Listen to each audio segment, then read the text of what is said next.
वालेकुम स्टूडेंट। आज का जो हमारा टॉपिक है वो है फार्माकोकाइनेटिक्स। इस वीडियो में जो है हम फार्माकोकाइनेटिक का अच्छे से ओवरव्यू करेंगे ताकि आपको फर्दर जो है फार्माकोलॉजी अंडरस्टैंड करने में आसानी हो। तो स्टार्ट करते हैं अपनी वीडियो। फार्माकोकाइनेटिक जो है, अच्छा फार्माकोकाइनेटिक में हम क्या पढ़ेंगे, सबसे पहले इसकी डेफिनेशन कि होती क्या है। फार्माकोकाइनेटिक जो है डिस्क्राइब करता है effect of biological systems on drugs. Describe the effect of biological systems on drug, मतलब इसमें जो है ना ड्रग की हम ये देखते हैं कि उसका सिस्टम में क्या इफेक्ट हो रहा है। अब ड्रग्स जो है उसके ड्रग जो है उसकी हम ये देखेंगे कि एब्जॉर्प्शन कैसे हो रही है, उसकी डिस्ट्रीब्यूशन कैसे हो रही है, उसके बाद उसकी वो मेटाबोलाइज कैसे हो रही है ड्रग, और चौथा हम देखेंगे कि एक्सक्रीट कैसे हो रही है ड्रग। ठीक है, चार चीज़ें हमने माइंड में रखनी है। जब भी हम फार्माकोकाइनेटिक की बात करेंगे तो हम इन चार चीज़ों को माइंड में रखेंगे: drug distribution, drug absorption, drug distribution, drug elimination और ड्रग मेटाबॉलिज्म। ठीक है, तो सबसे पहले हम देखते हैं। अब ड्रग जो है अगर हमने फॉर एग्जांपल एक पेशेंट है, उसने ड्रग ली है ओरली। ठीक है, ओरली जो है वो ड्रग जाएगी पहले स्टमक में जाने के बाद फिर जाएगी स्मॉल इंटेस्टाइन, लार्ज इंटेस्टाइन में। अब स्टमक में जाने के बाद ड्यूडीनम में जाएगी, और जो ड्यूडीनम है ना वो main site for absorption of drugs. ठीक है, अब ड्यूडीनम में जो है ड्रग्स की मोस्टली एब्जॉर्प्शन हो जाती है। अब जो है एब्जॉर्प्शन या तो ड्यूडीनम के जरिए होगी, या फिर वो कहता है कि एब्जॉर्प्शन जो है वो डायरेक्टली ब्लड से भी हो जाएगी। डायरेक्टली ब्लड में फॉर एग्जांपल जब एक पेशेंट को हम आईवी ड्रग देते हैं तो क्या होगा, वो डायरेक्टली ब्लड में एब्जॉर्ब हो जाएगी ड्रग।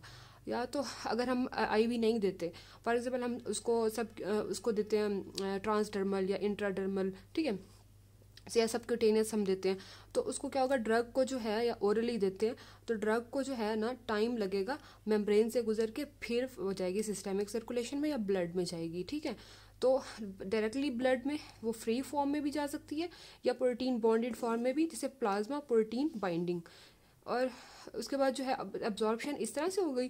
देन हम देखते हैं कि ड्रग की डिस्ट्रीब्यूशन कैसे हो रही है। वो कहते हैं ड्रग जो है डिस्ट्रीब्यूट होगी अदर बॉडी पार्ट्स में या स्टोरेज टिश्यूज़ में।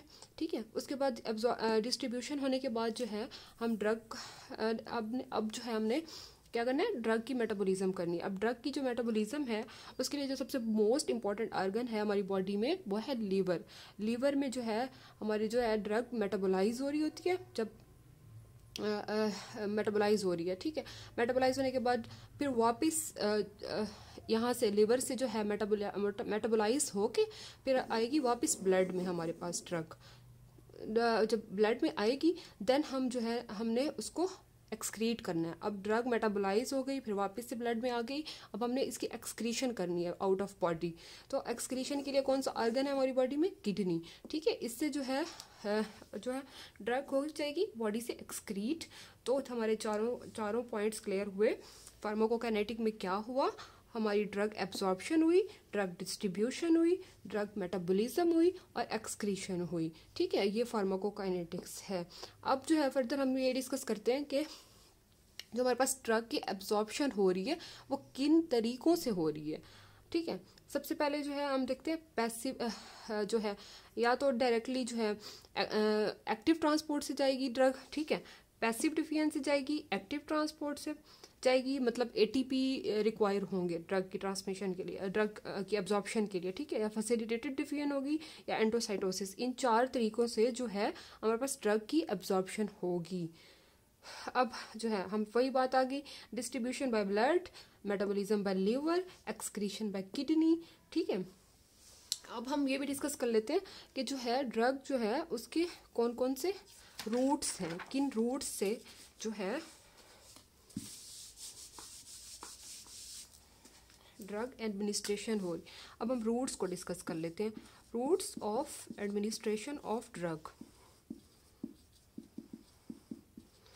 एडमिनिस्ट्रेशन ऑफ ड्रग के किन किन रूट से हम जो है ड्रग्स की बॉडी में एडमिनिस्ट्रेशन कर सकते हैं। वो कहते हैं सबसे पहला जो रूट है वो है ओरली, हम पढ़ चुके हैं। ठीक है, सबसे पहले तो हम ओरल फॉर्म में उसको देंगे ड्रग को। उसके बाद जो है सेकंड में हम क्या देंगे उसको, हमारी कोशिश होगी आईवी दें, ठीक है। आईवी में जब देंगे तो वो कहता है 100% बायो अवेलेबिलिटी होगी हमारी, कि जो ड्रग है हमने जितनी दी उतनी ही ब्लड में डायरेक्टली इंटर हो गई।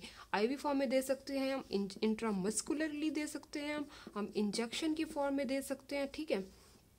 उसके बाद जो है हम सब क्यूटेनियसली दे सकते हैं ड्रग को, ये सारे। और हम किस फॉर्म में दे सकते हैं, ट्रांसडर्मल, ये सारे ट्रांसडर्मल में आ गए। उसके बाद जो है हम इनहेल्ड फॉर्म में देंगे उसको, इनहेल्ड फॉर्म में ड्रग दे देंगे पेशेंट को, ठीक है। इनहेल्ड फॉर्म के अलावा जो है अब हमारे पास ओरली भी हो गई, इनहेल्ड भी हो गई ये भी, और क्या बचा टॉपिकल फॉर्म में, तो कि हम डायरेक्टली स्किन पे भी अप्लाई करके हम जो है ड्रग को एडमिनिस्ट्रेशन उसकी कर सकते हैं। तो सबसे पहले आपने एक चीज़ माइंड में रखनी है कि आईवी फॉर्म में जो है 100% बायो अवेलेबिलिटी होती है। उसके बाद जो है इंजेक्शन की फॉर्म में या सबक्यूटेनियसली या इंटरमस्कुलरली, ये इसमें भी बायो अवेलेबिलिटी ऑलमोस्ट ज़्यादा होती है, बट ओरली फॉर्म में जो है हमारे पास बायो अवेलेबिलिटी जो है वो कम होती है, ठीक है, ओरली फॉर्म में। अब जो है हमने ये देखना है कि कौन कौन से हमारे पास फैक्टर्स हैं, जो फैक्टर्स देखने हैं हमने कि कौन कौन से फैक्टर्स हैं, ब्लैक वाला यूज़ कर लेते हैं, ठीक है। कौन कौन से फैक्टर्स हैं जो अफेक्ट कर रहे हैं ड्रग की अब्जॉर्प्शन को, अफेक्ट अब्जॉर्प्शन ऑफ ड्रग। सबसे पहले जो इंतहाई इम्पोर्टेंट फैक्टर है वो है ड्रग की पीएच, ठीक है। हमने जो है ड्रग की पीएच मेंटेन रखनी है, और जब हम बॉडी में ड्रग को एडमिनिस्टर कर रहे होते हैं तो हमने उसकी अच्छी अब्जॉर्प्शन के लिए हमने पीएच को मेंटेन करना होता है कि इन्वायरमेंट कैसा है बॉडी में कि ड्रग को अच्छे से अब्जॉर्ब करवा सके। जो सेकंड पे जो है हम क्या करेंगे, ब्लड फ्लो, हमने क्या करवाना है, ब्लड फ्लो देखना है। अच्छा, अगर ठीक से ब्लड फ्लो हो रहा होगा तो जो है ड्रग जो है वो ब्लड में जाएगी, और ब्लड से फिर जो है उसका इफेक्ट भी जल्दी आएगा, ठीक है।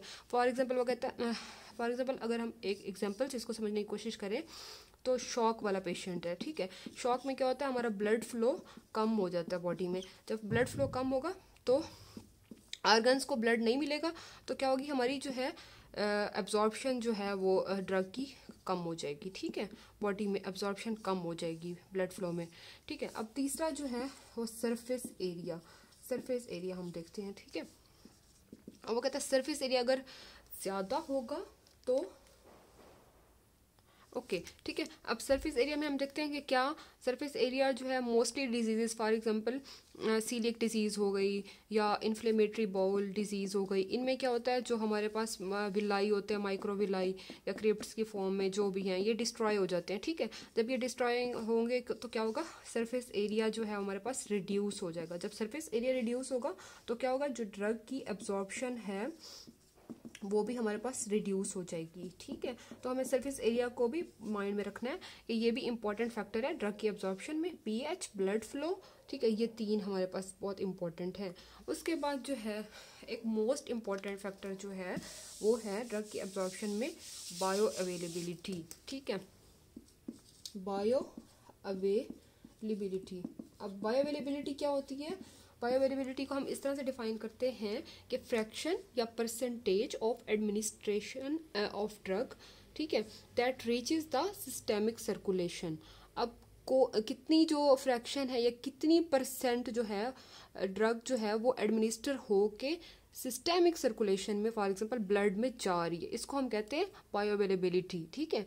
अब वो कहते हैं, अब हम ये देखते हैं कि जो बायो अवेलेबिलिटी है वो आईवी फॉर्म में, मैं आपको पहले भी बता चुकी हूँ कि 100% होती है। मतलब आईवी फॉर्म में ड्रग जो है वो डायरेक्टली ब्लड में आ जाती है, ठीक है। तो बायो अवेलेबिलिटी इसकी क्या होगी, 100% होगी।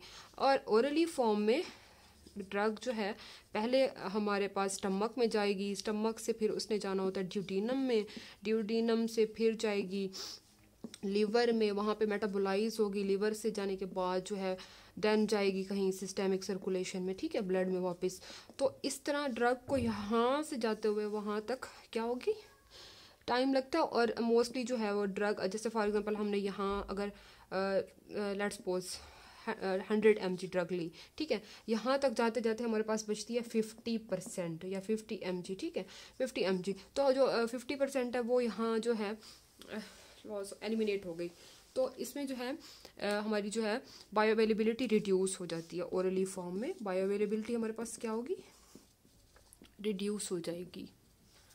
अच्छा, अब हम देखते हैं कि कौन कौन से जो फैक्टर्स हैं वो बायो अवेलेबिलिटी को कंट्रोल कर रहे हैं या कौन से फैक्टर हैं जो अफेक्ट कर रहे हैं। अब सबसे जो इम्पोर्टेंट फैक्टर है जो बायो अवेलेबिलिटी को अफेक्ट कर रहा है वो है सबसे पहला जो है सोलोबिलिटी ऑफ ड्रग। ठीक है, जब ड्रग जो है जितनी ज़्यादा सोलोबल होगी उतना ही ज़्यादा जो हमारे पास है ये होगा बायो अवेलेबिलिटी ज़्यादा होगी। क्योंकि जैसे देखो आईवी फॉर्म में ड्रग डायरेक्टली सोलोबल हो जाती है ब्लड में, तो उसमें जो है बायो अवेलेबिलिटी हमारे पास ज़्यादा होगी, ओरली फॉर्म में कम होगी। ठीक है, अब उसके बाद दूसरा जो है इंस्टेबिलिटी ये भी होती है, अफेक्ट कर रही होती है ये इन्वायरमेंट की इंस्टेबिलिटी। अगर ड्रग को अच्छे से सही इन्वायरमेंट नहीं मिल रहा एब्जॉर्प्शन के लिए तो तब भी जो है हमारी ड्रग जो है बॉडी में एब्जॉर्ब नहीं होगी। उसके बाद जो है सबसे मोस्ट इम्पॉर्टेंट जो है वो फर्स्ट पास इफेक्ट मेथड। ठीक है, ये जो है इंतहाई इंपॉर्टेंट है बायो अवेलेबिलिटी में। अब फर्स्ट पास इफेक्ट क्या है, the elimination of drug that इंटर्स। ठीक है, दैट इंटर्स, इसको मैं आसान लफ्ज़ों में अगर आपको बताऊं तो फर्स्ट पास इफेक्ट ये है कि कितनी अमाउंट ऑफ ड्रग जो है हमारी। अब फर्स्ट पास इफेक्ट क्या है कि एलिमिनेशन ऑफ ड्रग दैट वो ड्रग जो एलिमिनेट हो रही है उसने सिस्टेमिक सर्कुलेशन में जाने से पहले कितनी मिकदार में जो है ड्रग जो है एलिमिनेट हो रही है, इसको हम कहते हैं फर्स्ट पास इफेक्ट, जो डायरेक्टली एलिमिनेशन हो जाती है ड्रग की। ठीक है, elimination of drug that इंटर्स after administration but before it इंटर्स the systemic circulation. मतलब सिस्टेमिक सर्कुलेशन में वापस जब हमने कहा था कि ड्रग ने जाना है उससे पहले कितनी अमाउंट ऑफ ड्रग जो है एलिमिनेट हो रही है, इसको हम कहते हैं first pass effect. For example अगर हम ये देखें ओरली फॉर्म में एक पेशेंट ने ड्रग ली है, ठीक है, उसने फर्दर स्टमक में और इन चीज़ों में जाते हुए, ठीक है, स्टमक लीवर और यहाँ से मेटाबोलाइज हो के फिर उसने सिस्टेमिक सर्कुलेशन में जाना होता है ना, तो इसको जो है ये इस प्रोसेस से होके गुजरना पड़ता है। इसको कहते हैं इसमें जो है ड्रग जो है वो एलिमिनेट हो जाती है, तो इसको कहते हैं फर्स्ट पास इफेक्ट कि कितनी जो है ड्रग की एलिमिनेशन हो जाती है before it reaches to the systemic circulation. अब जो है आईवी फॉर्म में जो है हमने कहा था कि ब्लड जो ड्रग है वो डायरेक्टली जा रही है हमारी बॉडी में ब्लड में, तो इसमें जो है फर्स्ट पास इफेक्ट इतना ज़्यादा वो नहीं होता, फर्स्ट पास इफेक्ट नहीं होता ये। इसमें 100% बायो अवेलेबिलिटी होती है और इसमें जो है ओरली फॉर्म में जो है ड्रग जो है एलिमिनेट हो जाती है, उसकी डोज वो वाली बचती नहीं है जितनी हमने ली हुई होती है, तो इसको कहते हैं फर्स्ट पास इफेक्ट। ये भी बायो अवेलेबिलिटी को इफेक्ट कर रहा होता है, इसलिए कहते हैं कि हमें जो ड्रग्स हैं वो आईवी देनी चाहिए ताकि उनका अच्छे से उनका इफेक्ट आए। बाकी जो ओरली फॉर्म में फर्स्ट पास इफेक्ट की वजह से जो है ड्रग्स हैं वो मोस्टली एलिमिनेट हो जाती हैं बॉडी से। तो उम्मीद करती हूँ आपको मेरी वीडियो अच्छी लगी होगी। आप मेरे चैनल को सब्सक्राइब करें, लाइक करें और ज़्यादा से ज़्यादा अपने फ्रेंड से शेयर करें। Thank you so much.